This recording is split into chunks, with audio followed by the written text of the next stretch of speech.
The war chamber of the Galactic Syndicate was more than a room. It was a theater of fear, designed to crush the will of anyone who dared step inside. Its walls were lined with relics of conquest, trophies of extinct species, weapons bathed in history, and banners soaked with centuries of submission. At the center sat Commander Rihanna, armored not only in steel but in reputation. She was the embodiment of dominance itself, a warlord who had broken empires with her fleets and silenced rebellions with a single command. Every gesture she made was deliberate, rehearsed in the choreography of intimidation. Her throne was carved from the bones of her enemies, her armor forged from metals mined from dead worlds. To her generals and soldiers, she was more than a commander.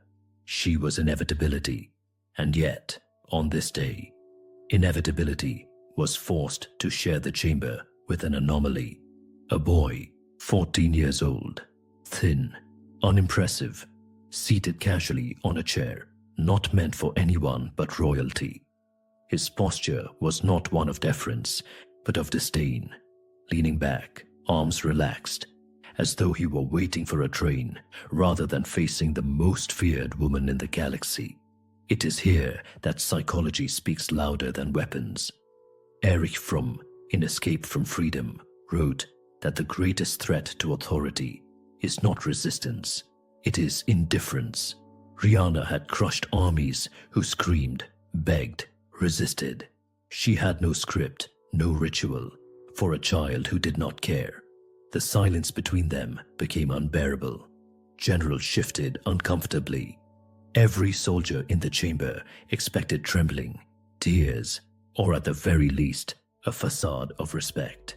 Instead, the boy smirked, not the arrogance of someone who doesn't understand the stakes, but the knowing smirk of someone who does, and chooses to mock them anyway.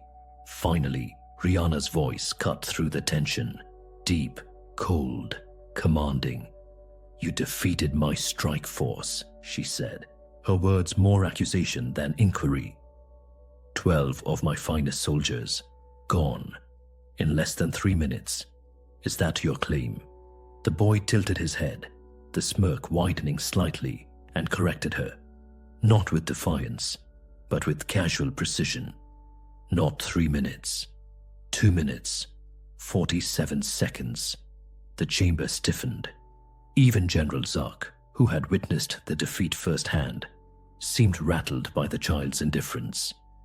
The numbers mattered little, but the precision was psychological warfare.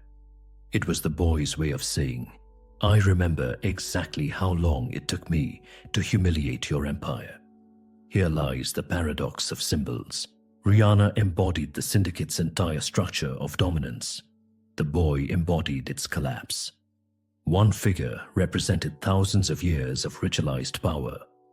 The other represented unpredictability, a force no empire can control. In this standoff, we see a principle as old as human history itself. Authority exists only when others agree to recognize it. The moment someone refuses recognition, truly refuses, authority trembles. Nietzsche would argue that this confrontation was not about soldiers or medals, but about the naked will to power. And on this day, in this chamber, the child's silence spoke with more authority than Rihanna's throne. And when Rihanna demanded, "Then explain your medal," the chamber did not await a story. It awaited the undoing of an empire. Mockery as a weapon of power inversion. The chamber waited for fear. It expected trembling hands, downcast eyes, or desperate pleas for mercy. Instead, the boy's voice carried a tone no one dared use in front of Rihanna. Mockery. He leaned forward slightly, fingers brushing the medal pinned to his chest, and spoke as if describing something trivial. "Your soldiers," he said, pausing for effect, "fight like they're filming dance videos. Lots of flair, no substance." The words seemed almost playful, but in that moment, They landed like weapons sharper than blades. Generals bristled. Rihanna's jaw clenched, her knuckles tightening against the throne's armrest. Why mockery? Because ridicule cuts deeper than violence. Psychologist Robert Provine's research on laughter reveals its primal role in dominance struggles. In social groups, mockery can invert hierarchies, stripping the powerful of their aura and reducing them to objects of amusement. What bullets and blades cannot achieve, laughter often can. The boy understood this instinctively. By comparing warriors who had slaughtered entire species to clumsy dancers, he rewrote the narrative of power. Their victories became meaningless. Their rituals of honor became theater. And here is the paradox. Mockery often reveals truth. The syndicate's troops were trained for spectacle. Grand entrances, ritual duels, elaborate postures meant to terrify. But beneath the ceremony, their effectiveness faltered. They were masters of intimidation, not survival. The boy's words exposed the fracture.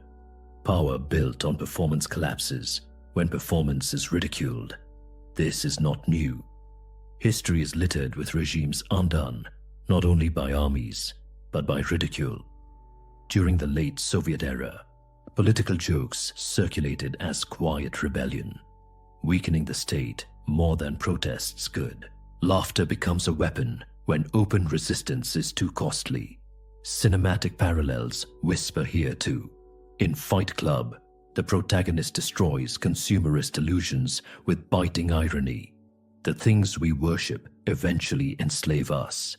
The boy does the same to Rihanna, stripping away the awe her soldiers were supposed to command, leaving only absurdity. And mockery is contagious. Some of the soldiers in the chamber lowered their eyes as though ashamed, not of the boy, but of their own training. Shame spreads faster than fear, and for a warlord who ruled through fear, that contagion was lethal. Rihanna's power was built on ritual respect. The boy had just burned that foundation with a single smirk.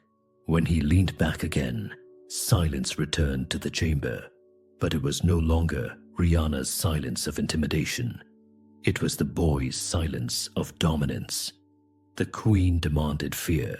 He gave her laughter, and in that inversion, the galaxy's most feared predator found herself mocked by a child. The medal as a psychological trigger. The chamber's silence shifted. Rihanna had endured the insult, but her gaze dropped to the object on the boy's chest, the medal. A simple disc of metal, unadorned save for a faint engraving. Yet it pulsed with weight heavier than any crown. "Explain," she commanded. Not a request, a demand. But the boy didn't rush. He let the question hang, stretching time into a noose around her generals' throats. To him, the medal wasn't just recognition. It was a reminder. And to Rihanna, it was a mystery she could not decode. Philosopher Friedrich Nietzsche, in On the Genealogy of Morality, warned that symbols of honor are illusions, fabricated by the powerful to maintain order. Medals, trophies, crowns, they exist not because they hold intrinsic value, but because societies agree they do. Yet, what terrifies authority is when someone redefines a symbol on their own terms. That was precisely what the boy was doing. The medal wasn't glowing because the syndicate had bestowed meaning upon it. It glowed because he did. Rihanna's generals saw this as defiance, but beneath their outrage lurked something deeper, fear of a symbol that had escaped their control. They understood medals. They gave them, revoked them, paraded them in ceremonies designed to remind everyone who held power. But they had never seen a medal weaponized as a story, as a living accusation. Symbols often become psychological triggers. In human history, a flag raised on a battlefield could rally entire armies, while its fall could collapse morale in seconds. In psychology, This phenomenon is known as anchoring, attaching vast emotional significance to a single object. For Rihanna, the medal was an anchor pulling her into dangerous waters. She saw not the object itself, but the story it hinted at, the loss, the humiliation, the undoing of her authority. The boy's silence made it worse. By refusing to explain immediately, he forced her to confront her own imagination. Every second of delay whispered, "This medal carries a truth you cannot survive hearing." And then came the cruelest twist. Medals in the syndicate represented ritual victories, sterile contests of honor. But the boy's medal, as he would soon reveal, represented something far darker, a massacre disguised as memory. When he finally lifted his eyes, he didn't give her an explanation. He gave her a promise of one, a promise that would unravel the myth of syndicate superiority, thread by thread. The medal was no longer an ornament. It was a countdown, the hidden army of ordinary faces. The boy finally spoke, his voice steady, stripped of theatrics. 6 months ago, he began, the syndicate came to Epsilon 6. To Rihanna's ears, Epsilon 6 was nothing, a speck of dirt in the vast architecture of her empire, a colony of farmers, engineers, bakers, easy prey, or so her generals had reported. They thought they were storming a village of sheep, the boy continued, eyes glinting, but they had wandered into a den of wolves dressed in wool. The chamber shifted uneasily. Here lies one of humanity's oldest psychological weapons, the art of disguise. Sun Tzu wrote in The Art of War, "Appear weak when you are strong," and the colonists of Epsilon 6 had embodied this principle with chilling perfection. What looked like ordinary life was theater. The baker kneading dough once set explosives in syndicate supply lines. The engineer fixing water pumps once dismantled alien starships with sabotage. The shopkeeper who counted coins had more confirmed kills than Rihanna's entire strike force combined. Irving Goffman, in the presentation of self in everyday life, argued that all humans live as actors, constantly shifting masks to fit the stage. On Epsilon 6, those masks were their greatest defense. The syndicate saw only farmers. They never saw the predators crouching behind the plow. This paradox unsettles us because it is rooted in a truth of survival. Ordinary faces hide extraordinary histories. Films like The Man from Earth echo this. An unassuming professor, revealed as immortal, carrying a past no one could fathom. Rihanna's generals shifted again, some glancing at each other. They had believed the syndicate's intelligence reports. Numbers, statistics, classifications, tools of control. Yet none of their reports accounted for the invisible currency of experience, the hidden ledger of trauma and training that lived in those civilians. Psychologically, this moment was devastating. Authority relies on predictable categories: civilians, soldiers, leaders, enemies. When categories collapse, so does authority. The boy let his words slice clean through their illusions. "You counted 37 civilians," he said. "But you forgot that 37 veterans can be worth more than 1,200 soldiers, bound by rules they don't understand." And in that single statement, he reframed the battle before it was even described. The syndicate's superiority was not just challenged, it was made irrelevant. Ordinary faces, it turned out, were the deadliest camouflage in the galaxy. Democracy in the face of doom. The boy's tone shifted as he continued his story. When the syndicate's fleet descended, we didn't scramble. We didn't panic. We called a town meeting. The image was absurd. While warships blotted out the sky, the people of Epsilon 6 gathered in their community hall. The air smelled of fresh coffee, donuts stacked on napkins, slices of apple pie waiting on paper plates. Children sat quietly as their parents discussed whether to surrender or fight. To the syndicate, this was madness. To the humans, it was ritual. In moments of crisis, most species collapse into hierarchy, waiting for a leader's command. But humans, at least these humans, chose something far stranger. They voted, 37 voices, one by one, deciding the fate of their colony, and not a single one voted for surrender. This scene may sound whimsical, even comical, yet beneath the pie and coffee lay something terrifying. Unity forged not by coercion, but by choice. Harvard researchers, in a 2010 study led by Anita Woolley, discovered that groups with diverse experiences often outperform individuals with superior intelligence. Collective decision-making taps into a pool of wisdom that no single mind can hold. The colonists knew this. Their decision wasn't rash, nor romantic. It was cold mathematics. Surrender meant slavery or extermination. Fighting meant a chance, however slim, to flip the equation. And together, their choice carried a weight no syndicate report could measure. Carl Jung might call this the manifestation of the archetype of the tribe, a community aligning under ancient instincts of survival, tapping into the collective unconscious where fear and courage blur. The absurd calm, the donuts, the coffee, wasn't denial. It was psychological armor. By treating the choice like any town hall dispute, they reframed fear as routine. Instead of chaos, they created ritual. Ritual became strength. The boys' words hung in the war chamber like a mirror.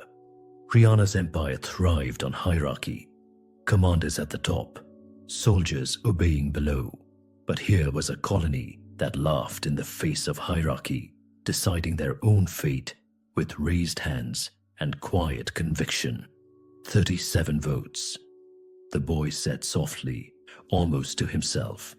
37 wolves choosing teeth over chains. It was democracy not as politics, but as a weapon.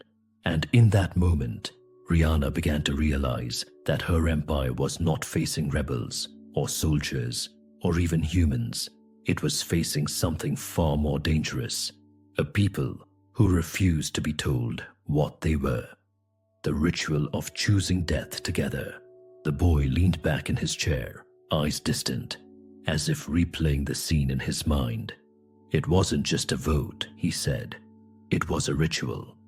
To outsiders, the colony's decision might seem reckless, but to those 37, the act of raising their hands together was ancient, older than governments, older than empires. Carl Jung spoke of the collective unconscious, a deep reservoir of archetypes that bind humanity together. One of those archetypes is the tribe gathered around the fire, deciding as one whether to flee, to fight, or to perish. On Epsilon 6, the fire was replaced with fluorescent lights and chipped tables. The weapons were improvised: pitchforks, mining drills, kitchen knives, and yet the essence was the same, a circle of humans choosing their fate. There was no trembling in that room. No one begged for mercy. Instead, laughter bubbled between bites of pie. Someone joked about sharpening the butcher's cleaver. Another teased that the old baker's bombs might finally see daylight again. Humor wasn't denial, it was a shield. Psychologists call this terror management theory. When faced with death, humans create meaning, rituals, and jokes to blunt mortality's edge. It's here the syndicate made their fatal mistake. They believed surrender was natural, that survival instinct would crush defiance. But humans twist survival into something more profound. If we die, we will die on our own terms. The boy's description echoed a familiar cinematic rhythm. In 12 Angry Men, the jury's deliberation isn't about evidence. It's about humanity itself. Voices rise, conflict flares, and yet slowly consensus takes form. On Epsilon 6, there was no conflict, no dissent. The decision was unanimous, immediate. Unity was their sharpest blade. One colonist, an old sniper with grey hair and weathered hands, reportedly stood last. His vote delayed, not by hesitation, but by ritual. He looked each person in the eye before raising his hand, as if sealing a pact. That moment transformed a group of civilians into a single organism. One pulse, one will. The syndicate's intelligence officers never reported this part of the story. They counted weapons, measured defenses, catalogued supplies. What they failed to measure was the human ritual of choosing death together, and how that transforms weakness into unstoppable ferocity. The boy's voice hardened when the last hand rose. It wasn't 37 individuals anymore. It was one decision, one mind, one enemy you could never intimidate. And that was the day the syndicate stopped fighting humans and started fighting humanity itself. The unforgiving mathematics of asymmetrical warfare. The boy's eyes narrowed as he leaned forward. His voice shed the lightness of mockery and ritual, turning sharp, cold, mathematical. 37 against 1200, he said, letting the numbers echo in the chamber. On paper, impossible. In reality, inevitable Rihanna stiffened. Numbers were her empire's language. Fleets measured in thousands, armies in millions, conquests tallied like entries in a ledger. To her, numbers were always proof of dominance. But here, numbers betrayed her. The syndicate had assumed overwhelming force, guaranteed victory, yet history and psychology say otherwise. The Rand Corporation, in its studies on guerrilla warfare, concluded that smaller, determined forces can dismantle larger armies by refusing to fight on predictable terms.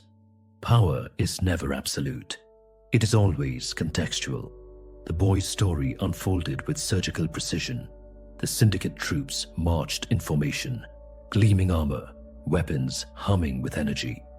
They fought by rules, ritual duels, honor codes, lines of engagement.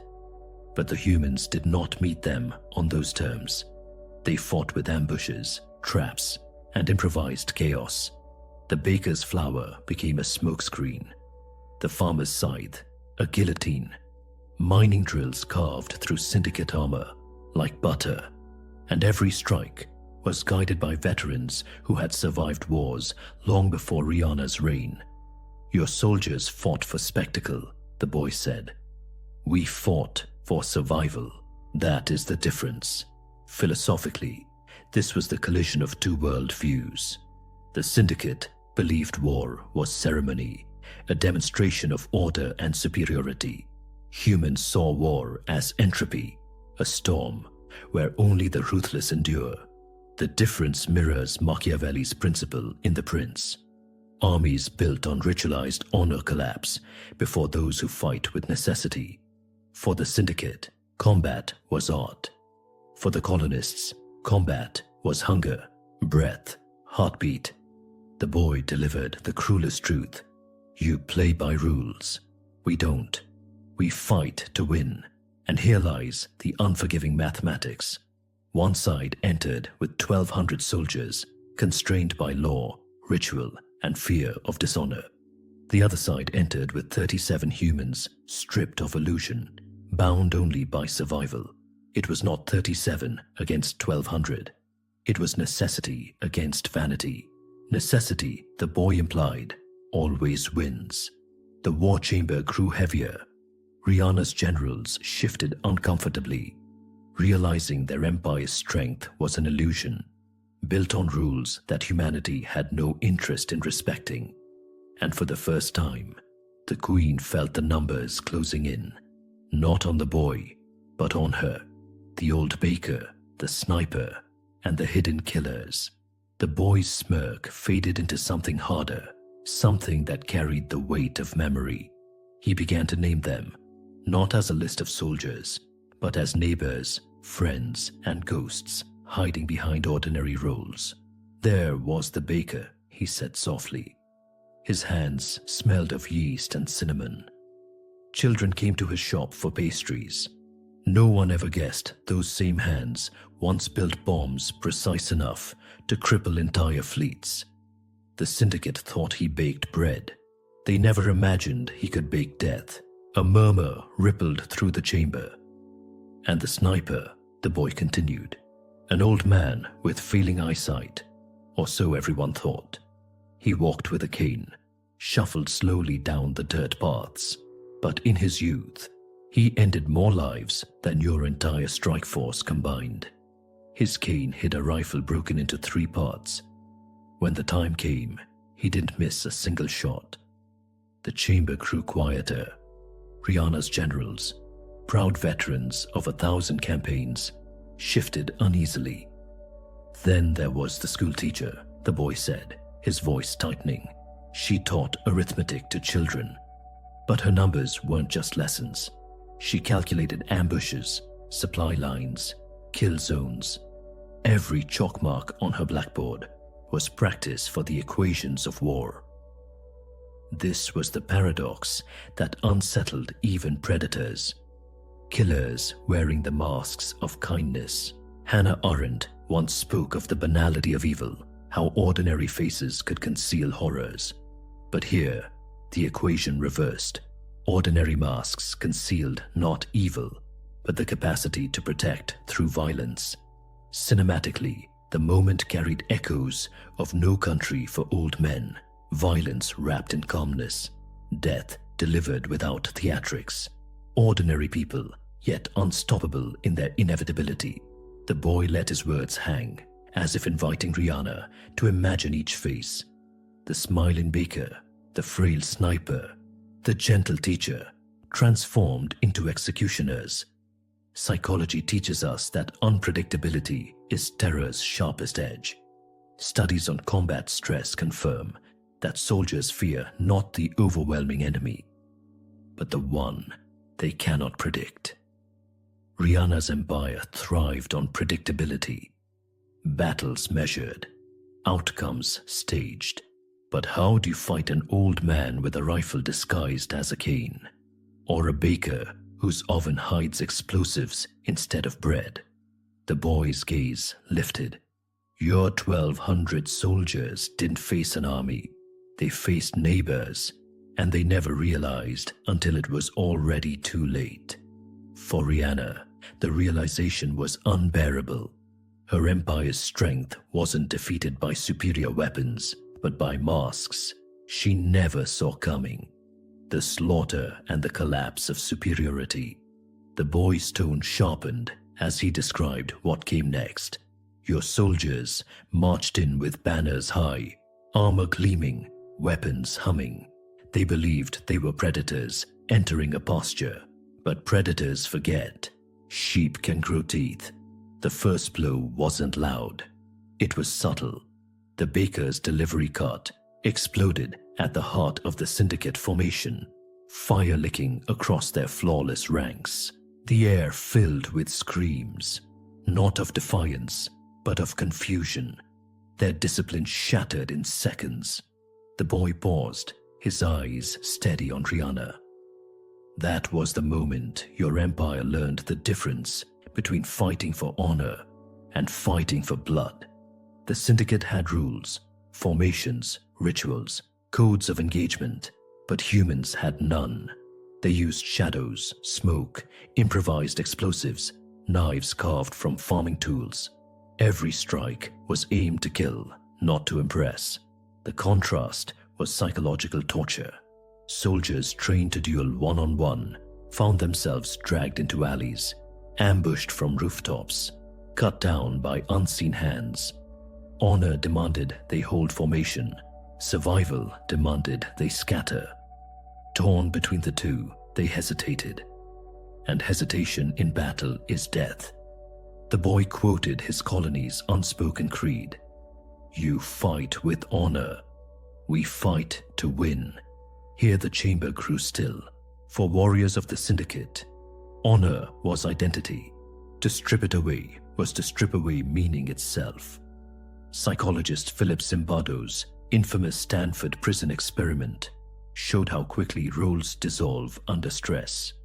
When rules collapse, survival reverts to primal instincts, and those who cling to roles become prey. The colonists, unbound by ritual, became predators unrecognizable to the syndicate.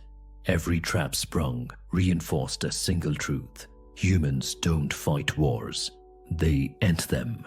Rihanna's fingers tightened against her throne, as though gripping for stability. She had built her empire on spectacle, believing terror was enough to crush resistance. But what happens when terror no longer works? When laughter, democracy, and slaughter all converge into a force without rules? The boy delivered the final cut. Your 1200 weren't defeated. They were erased. And in that silence, the chamber realized the unthinkable. The syndicate's elite, trained, armored, and feared, had not been overpowered. They had been humiliated, their superiority shattered in less than a single night. The galaxy's predators had discovered what true prey looks like. And it wasn't human. The shattered psyche of a conqueror, Rihanna, had commanded fleets that blotted out stars. She had reduced civilizations to ash with a gesture. Entire species had knelt before her name alone. Yet, as the boy's words painted the massacre on Epsilon 6, something unfamiliar clawed at her chest. Doubt. Her generals shifted uneasily, their confidence splintering. They had all believed in the same myth, that syndicate soldiers were untouchable, symbols of an empire destined to dominate. But the boy's story revealed something more terrifying than defeat. It revealed irrelevance. Machiavelli, in The Prince, warned that rulers should choose whether to be feared or loved, but above all, never despised. Rihanna felt the weight of that warning now. Fear had always been her weapon, but the boy had inverted it. He had made her army laughable, and ridicule corrodes power faster than blood ever can. She clenched her fists, her nails biting into her palms. Every instinct screamed to strike him down, to silence his voice before it infected the chamber. But killing him would not erase the truth. The story had already taken root, and stories, once planted, become viruses empires cannot contain. The boy watched her in silence, his presence more suffocating than any fleet. He had no armies, no weapons, no throne. And yet, in this moment, he wielded something far greater: unpredictability. Psychologists have long observed that unpredictability breeds the deepest fear. A predator can be fought if its pattern is known, but a child who mocks, laughs, and dismantles empires with words, he cannot be measured, he cannot be controlled. For the first time in her reign, Rihanna felt her role slipping. She wasn't the predator, she was the prey. Cornered not by weapons, but by an idea. The chamber, once her theater of dominance, now felt like a cage. Even her generals avoided her gaze, as if silently questioning if 1,200 elites could be erased by 37. What chance did the rest of them stand? The boy's silence pressed harder than a scream. He didn't need to finish the story for the lesson to sear itself into her mind. Her empire was not invincible. Her authority was not eternal. And perhaps worst of all, her soldiers knew it too. Warning of the future adult human, the boy rose from his chair at last, a small figure dwarfed by the towering war chamber. The medal on his chest glinted in the dim light, but it was no longer just metal. It was a mirror, reflecting back the syndicate's humiliation. He let the silence stretch before speaking. His voice was calm, almost casual, yet it cut sharper than any blade. "You think you faced humanity," he said, looking directly into Rihanna's unblinking eyes. "But you didn't. You faced a child. You faced me." The chamber seemed to shrink around him, every soldier straining to hear. He continued, his words deliberate, measured like a surgeon making incisions. "If you ever come again, you won't face a boy. You'll face an adult. And I promise you," his gaze swept across the generals, "you won't survive what that means." The threat was not shouted. It wasn't even framed as a threat. It was delivered like a fact of nature, as certain as gravity. That subtlety made it far more terrifying. Philosopher Ernest Becker, in The Denial of Death, argued that humanity's deepest power lies in its relationship with mortality. Unlike other species, humans know death is inevitable, and in that awareness, they weaponize it. The boy's warning tapped into this truth. A child already shattered their illusion of invincibility. What would a man, seasoned, unrestrained, fully aware of mortality, unleash? The generals shifted uncomfortably. Some avoided his gaze altogether. The boy was no longer just recounting a battle. He was prophesying a future war, one the Syndicate could not win. Cinematic echoes reverberated. In Children of Men, hope is embodied in a single fragile child. But here, terror was embodied in a boy because he wasn't hope. He was inevitability. The inevitability that humanity, underestimated and cornered, would grow into something the galaxy couldn't contain. Rihanna's breath caught, though she tried to hide it.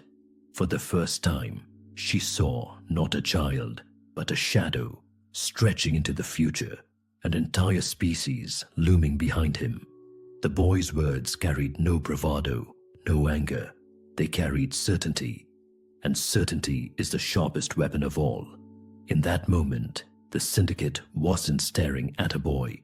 They were staring at the adult he promised to become, and the annihilation that came with him, the silent exit and psychological aftershock. The boy did not wait for permission.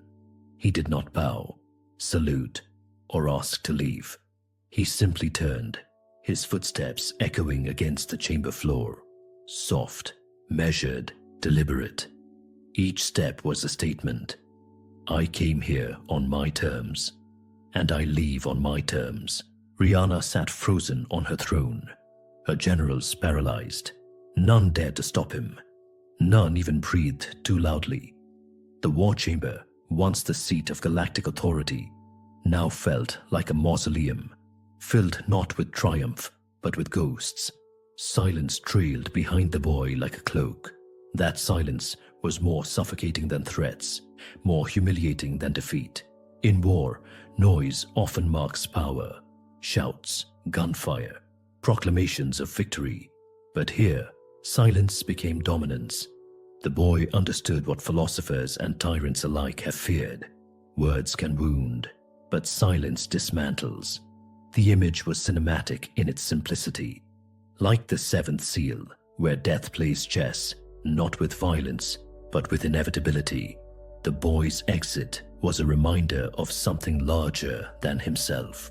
He wasn't just a survivor, he was a messenger, carrying the weight of human unpredictability into the heart of an empire. The psychological aftershock spread like cracks through stone. Rihanna's generals could not meet her gaze. They had marched into countless campaigns under her command, but now, the unspoken question burned in their eyes. If 1,200 of their best fell to 37 disguised veterans, what did their victories mean? Power, as Machiavelli warned, rests not on weapons alone, but on perception. And perception had shifted. The Syndicate was no longer invincible. It was vulnerable, exposed not by fleets, but by a child who walked away untouched. Rihanna's hand trembled against her throne, though she hid it behind the cold mask of command. Inside, the fracture widened. She was no longer the predator. She had been reduced to a witness, forced to sit, silent, while a boy carried the weight of her humiliation out the door. The chamber doors closed with a hollow thud. That sound lingered longer than the boy's footsteps, longer than his words. It was the sound of a throne cracking, of an empire realizing its greatest enemy wasn't ships or armies. It was the silence of humanity refusing to kneel.